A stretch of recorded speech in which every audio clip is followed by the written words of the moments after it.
Yo, what is up, boys and girls and everybody else? It's your boy Shieldcoomer, aka Sirigath, and in this video, your boy Shieldcoomer as well, which is my Evoker, by the way, because today we're gonna be doing something a little bit different, guys. It's gonna be an Evoker key, a rare Evoker key. By the way, this key has been done like some time ago, so I would like to, you know, kind of like preface all of this by saying that my knowledge of this goes way more in depth than Evoker does, so don't expect perfect gameplay. Luckily, Evoker is so strong that honestly you don't need to play it perfectly in order to get results. However, of course, I do have like understanding of the spec, and I will talk about, you know, my thought process and what I'm doing and all the things I've learned since then and until now, and things that you can apply in general. You know, you can expect, as always on my videos, you can expect some sort of commentary, which will hopefully be, you know, I strive for it to be useful to you guys. Also this week, pretty tricky one as well, Tyrannical combined with bursting, which prevents you from doing gigantic pulls, and then also you have Grievous on top, which just makes everything a little bit harder. So pretty unpleasant set of affixes. So it's gonna be pretty cool to comment on this video. I'm looking forward to seeing how it's gonna go. And as always, you know, if you're enjoying the content, guys, you know, I would appreciate if you liked, subscribed, you know, leave a comment, let me know what you think. Regarding everything, any sort of feedback is, as always, appreciated. I really do hope that people find these videos at least either entertaining or helpful, because at the end of the day, that is the goal of them. And I do my best to kind of like keep it interesting while also trying to not necessarily help you guys, but at least, you know, provide some sort of maybe reference point and stuff like that, because, you know, I'm sure there's, you know, of course, players that are much better than I am, and of course there's a lot of players that are worse than I am. So you know, I'm hoping that at least, you know, players that are around my skill level or above can at least, you know, find some value in the videos. And of course, people that are maybe struggling or looking to learn, you know, that's the thing though. I think this is a good attitude to have in general, especially in a game like World of Warcraft. Even if you're not struggling, you should always strive to learn. That is something that I personally have adopted as a principle in my life, and I would highly recommend it to everyone. You can always learn new things, no matter how good you are at stuff. But yeah, let's talk a little bit about the keys. So Algater Academy, Tyrannical, you know, I think this is a pretty standard route. You kind of want to start off with Vexamus. At this point my Evoker was a little bit like low Ryo and stuff. 5, 4. This was while I was still kind of like in learning stage. That being said though, Evoker at this time when this was recorded, Evoker was really strong. This was before, I think this was before even that 5% nerf that they received, so do keep that in mind. Though of course that 5% nerf did not make the spec any worse, but of course it did make the spec worse, but not comparatively to other specs, right? I want to talk about, basically what I want to talk about the most is I want to talk about how some spells interact here and how we can utilize these things to our advantage. So basically, when we look at the damage profile of Vexamus, we can sort of see that main issue being mana bombs. Like, one thing you can do as a healer is two things actually. You can either make sure that two things you need to do, to be fair, is you need to make sure everybody's topped up and fully prepared to take the initial hit of mana bombs. And second, you need to make sure that everybody is gonna be healthy and surviving after the hit, right? So these are two things that are important, since the hits do leave. This was very risky what I did there. I'm not sure how I didn't die there, so that was don't do that. Now to achieve this, we can utilize stasis, of course. Stasis being one of probably like the most busted CDs I have seen in this game. which is ridiculous because there's another CD that this spec has, which is called Rewind, which is just as busted, which so just like insane, completely insane class in spin spec with some incredible defensive utility and also offensive utility on top of that. Couple interactions that are important to talk about is keeping your reversions on people increases the healing you do on them. So of course before getting the mana bombs out, you should have your Dream Breath preferably buffed with Ysera's Dream or whatever it's called. When you use your Verdant Embrace, you get a buff, which basically makes your Dream Breath stronger. So always, not always, but try to like not cast Dream Breath unless you absolutely have to without that buff. It just like makes no sense. The only time when that should be happening is if you need the Dream Breath for something and you use like Verdant Embrace for like emergency healing, because that is basically the only emergency heal that this spec has, except if you don't like, unless you have procs of Essence Burst, so you can just insta cast your Living Flame. Really interesting interactions actually with this spec. A lot of cool things you can do. As you will see now, we're gonna get hit with Arcane Fissure, and then I'm curious what I'll do next here. I'm assuming it's gonna be a Rewind on the next mana bombs. It's just like so much defensive utility. The way I like to like kind of like handle things is you want to make sure that as I said, everybody's topped up, and then you can use your obviously your Dream Breath as sort of like a passive HPS thing that keeps everybody up. And then on top of that, you obviously want to make sure you're casting your Anomaly, because I mean obviously it's a very strong spell. It provides Absorb. It is just very good. It also increases like the speed of your next charged ability and stuff like that. It's just overall a good ability to cast. There's a reason why they're nerfing it like 10 patches in a row now already and stuff like that. So like, I mean, I say here my ass is clenched, but looking back at this, like compared to how Disc feels on this fight, this was chill, honestly. One thing I'm not really doing here is once again just lack of experience on my part with Evoker. As I said, this was like when I was still pretty fresh at Evoker. I'm not really de-bleeding tank as much as I could. I'm not really rotated there. There you go, I did it there, but you know, I could have done it more. I'm also not really utilizing time dilation to its full potential. I'm not DPSing maybe as much as I could. Just like these little things is, you know, a little bit sketchy on my part, but obviously, as I said, like, you know, I will try to provide you guys with information on what you should do, rather, you know, what I've been doing here and stuff like that. And see here, I tried to cast some weird, like, one thing I'm like looking back now, I can see one key thing I'm doing wrong here is I'm not casting my my Fire Breath, and that is a big mistake because you should basically have that like on CD. That's probably your most important ability besides the ones that keep your teammates alive. It is casting that Fire Breath. It is an insanely potent spell, and it also allows you to proc a bunch of other things.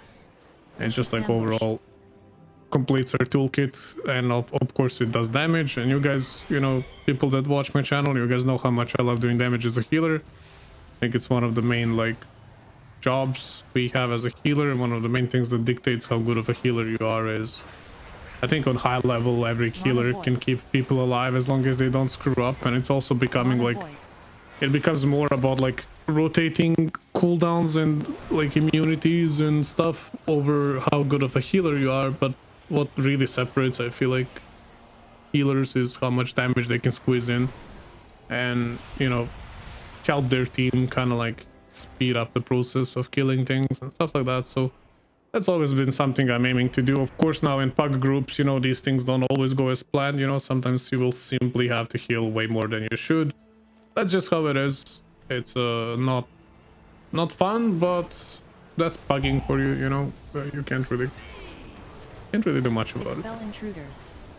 Yeah, as I said, like as I'm watching this, I noticed like a lot of small little errors. See, for example, here, there's no reason for me to heal anyone else except the tank because nobody's taking damage. So I should really have like echo plus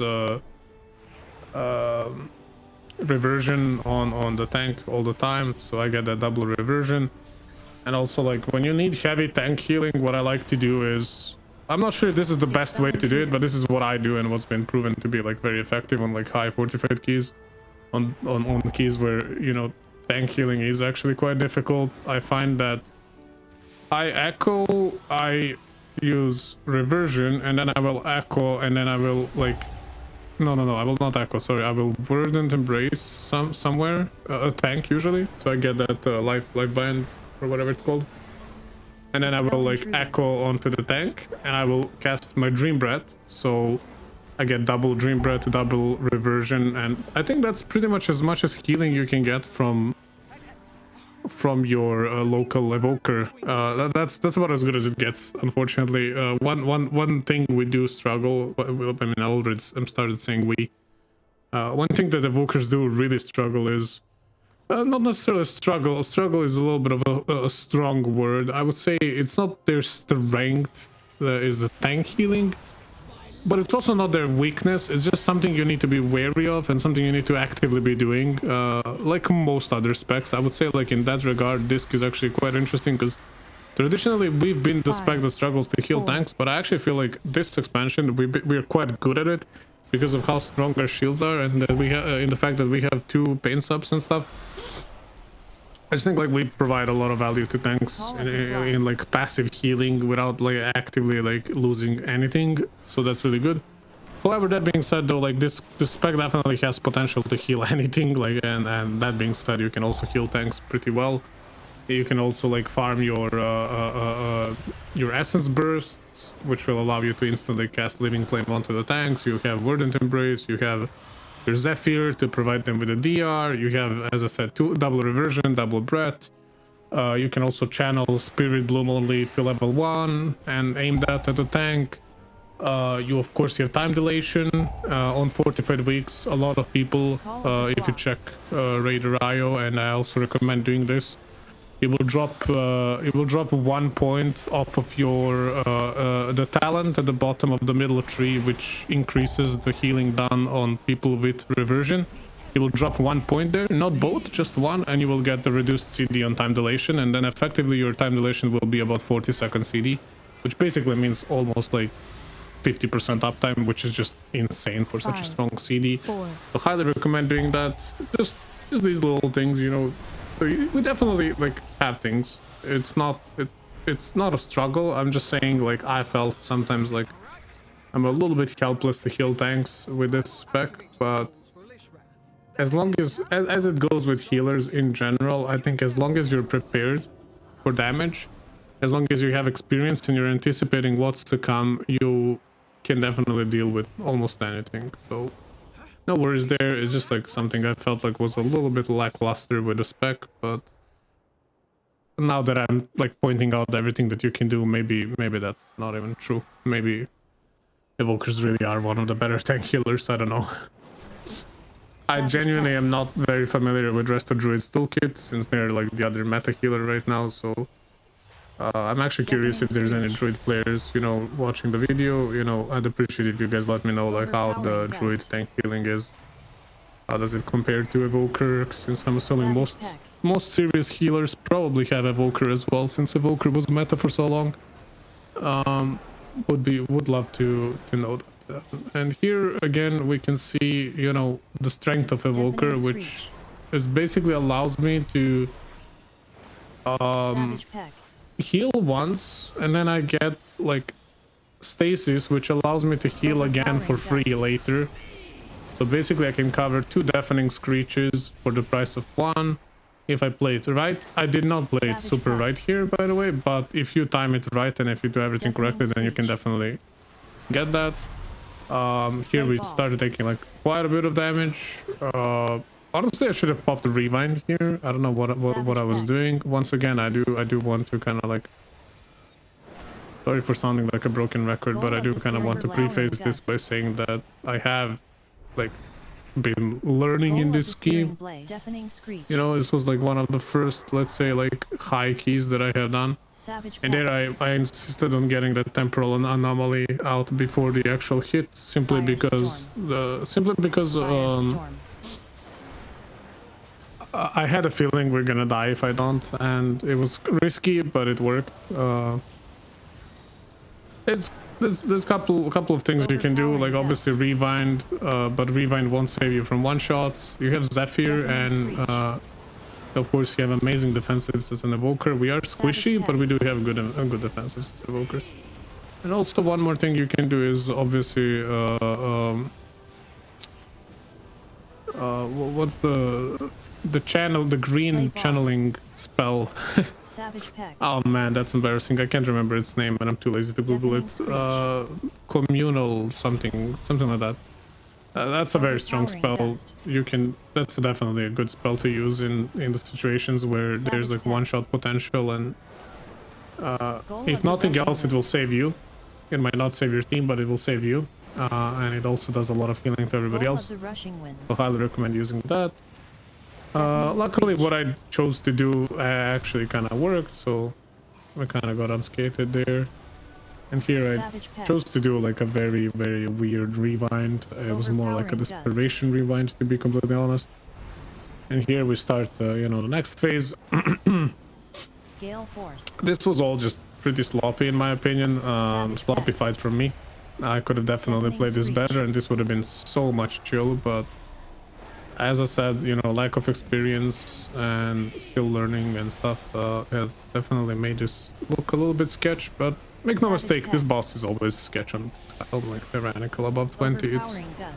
It's probably like one of the most brutal bosses on Tyrannical weeks, simply because of like how much damage it does to tanks, and then these deafening screeches are just kind of crazy. I'm not gonna lie, like they hit really hard. And then like on top of having to heal tanks, you just feel like you're constantly getting like bombarded or pushed and stuff, and it's very unpleasant. And here again I'm not using my fire breath. Of course I understand here why I'm not using it, because I'm kind of like low-key panicking, I'm not gonna lie. It looks like that looking from here, but I do want to say that you should always use that on bosses. You know, one stack is usually enough. So the kind of like what I do is sorry for the yawns. What I like to do is I will fire breath when I have multiple targets, so it will serve as kind of like a hard punch that will also proc my essence burst, but it also does healing. Don't forget that there's a talent that provides you with healing when you do that, so it will heal based off of the damage it dealt to nearby targets. So it is a heal. It's not, in my experience at least, it's not the most reliable heal. It's not something you should like take into account, but it does provide passive healing, which is something to keep in mind. So, you know, do not underestimate that. And also I wanted to say, like, when you're doing like 1 or 2 targets that you know will live, you should do only one level of fire breath. You shouldn't do detonation seeds. You shouldn't do like level 3, level 4. It's just math, right? Like, you want to keep the debuff rolling. Because, for example, if you cast rank 1 here, you will lose a lot of value now, because these little harpy eaters, leather lashers, whatever they're called, like, they will all die before your dot expires, so you just lose a lot of value. So that's why you want to cast like rank 2, 3, 4 ideally, but sometimes you can't really get it off, so you just cast like whatever you can get off reliably.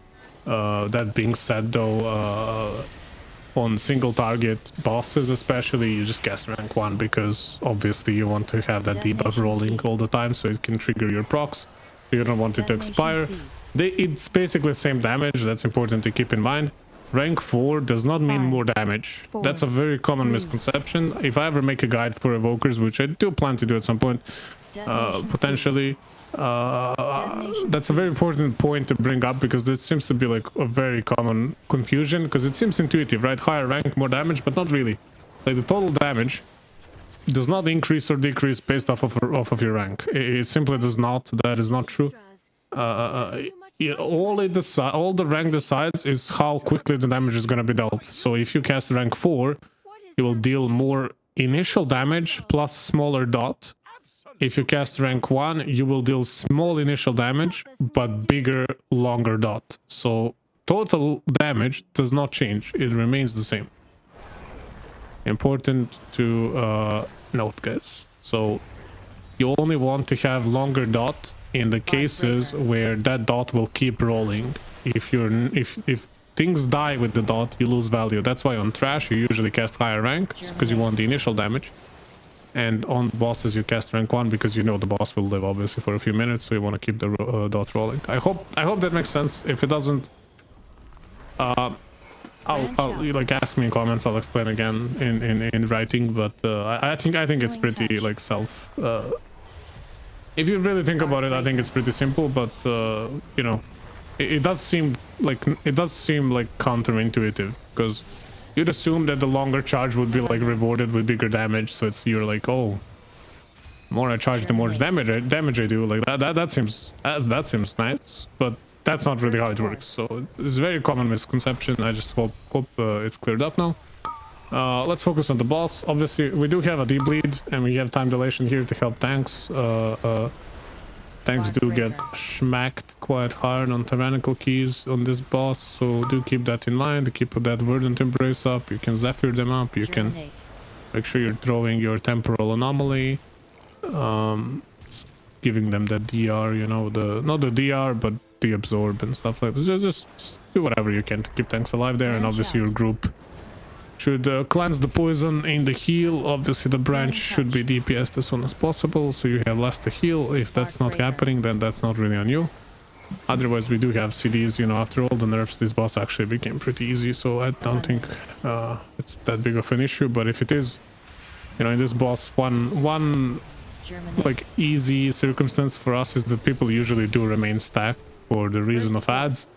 But indirectly that does help us evokers heal this damage, so don't be afraid to use your like AoE tools to maximize your HPS output onto the group. Our breath is absolutely perfect for that. Temporal Anomaly as well. You can even use Emerald Blossom, Spirit Blossom, Spirit Bloom, whatever it's called. All our spells basically are just perfect for this fight. It's not too bursty, not too quick AoE.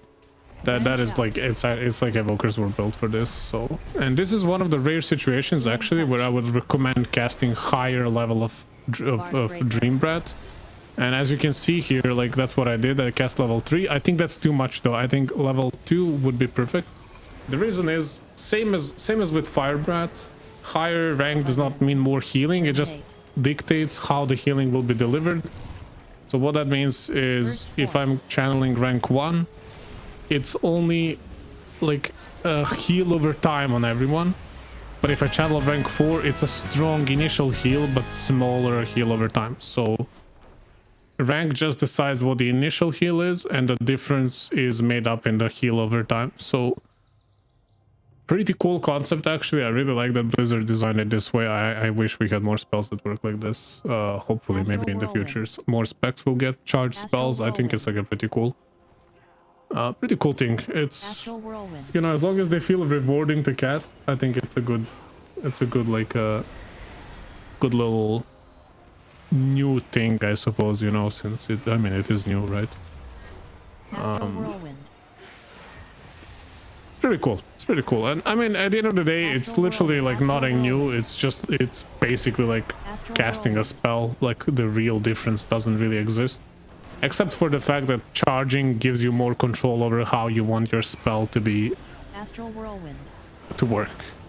So it gives you more like nuanced control. So it increases the skill cap and increases the skill ceiling as well. Unfortunately, like, yeah, the entrance point gets a little bit more difficult. I can imagine like a lot of casual players might struggle with these things, but I overall think it's a cool concept. I like it. I think it gives us more control over our spells. I hope, as I said, I hope more spells get some sort of implementation like this, where you know, I'd like some traditional specs to get a couple of charged spells as well, where you can imagine if, for example, as disc, you could control what your radiance does, like how many atonements or how long the atonements stay, or dictate, you know, how long the heal will, like the initial heal versus you know, rest of the healing, stuff like that. Like, it's, you can play a lot with this idea. You can really do anything. I'm curious to see where Blizzard will take it. You know, one thing I wouldn't like to see is like only Evoker has this, and then this concept just gets like completely like forgotten, and it's just Evoker that has it. Like that to me would be kind of boring. I hope, as I said, I hope more specs get it. Anyway, regardless, enough about that, I guess. Let's talk a little bit about the boss. I talked about this boss on my disc videos, so if you're, you know, curious about like specifically my advices on this boss, very simple: track people's debuffs or rather buffs. Boss is very simple. Every time you get hit by a certain ability, and here I die because I was greeting. I thought I was out of that, actually. Even looking now at the video, it looks like I'm out, but it just catches you. I am in a hitbox, unfortunately. My bad. But yeah, every time you get hit by an ability, so either bombs or hit by something else, you will get this debuff, or rather buff, which gives you 5% DPS. You can have 2 stacks. As soon as you get third stack, you will be dropping a mana pool, this purple circle that you see there in the corner, and that pool will be shooting these balls out of it in multiple directions. So the goal on Tyrannical is to kind of make as little pools as you can. You can play around with this. You can kind of like try to min-max the damage buff on people and try to be like fancy with it, you know, and do like all sorts of crazy strats.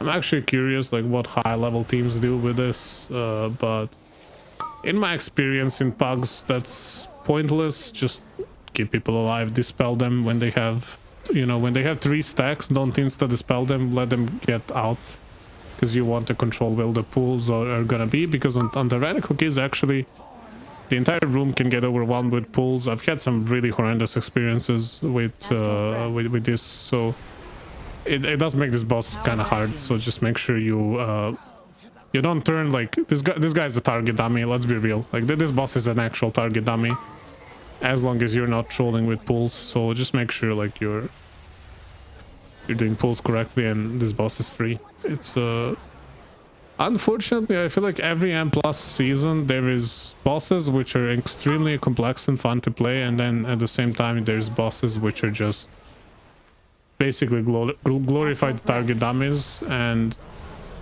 I have to say, like, in this dungeon all of the bosses feel really good except for this one. This one is a little bit boring, but what can you do? You know, it's a cool concept and cool boss. It's just like it feels a little bit boring to play it, especially on Tyrannical. It just feels like a raid boss that does nothing. It's very boring. But yeah, that's just my opinion. Of course, maybe some people will disagree. I think the mechanics are cool, and like the principle of the boss is cool. As I said, you know, I'm not saying like it's a completely bad design. I'm just saying like it really does. The fight is so like non-dynamic that it does feel like it kind of does nothing and stuff. So yeah, and I mean, as I say this, like you can see when pools are not good, you can see things kind of descend into chaos. So here I'm gonna focus now on dealing damage more. You can see here how my lack of experience makes me heal people. Lack of experience on Evoker, by the way, is what I mean. I don't think I lack experience in keys in general, but I'm not the most experienced player either. I feel like I'm kind of like in the middle.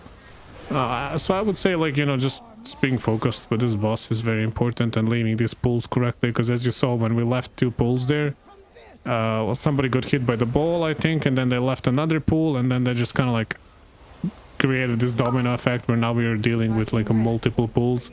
And here, same thing happens to me. I had 2 stacks, I get hit by the ball, I create another pool, just like more chaos to deal with. Really unpleasant, as you can see, because you're running out of space and stuff. So just trying to keep it sharp will help you a lot on this boss. But anyway, guys, you know, just wanted to try something different, wanted to upload an Evoker key. Let me know what you think. I hope people find it helpful, useful, at least somewhat entertaining. I would definitely appreciate, you know, any sorts of likes, comments, subscriptions. These things help channel a lot, and they're very much appreciated. If you have any questions directed at me about anything, let me know. And much love, guys. Thank you for supporting the channel. Appreciate it. Hope you enjoyed, and hope to see you again on another video. Bye bye. Kiss.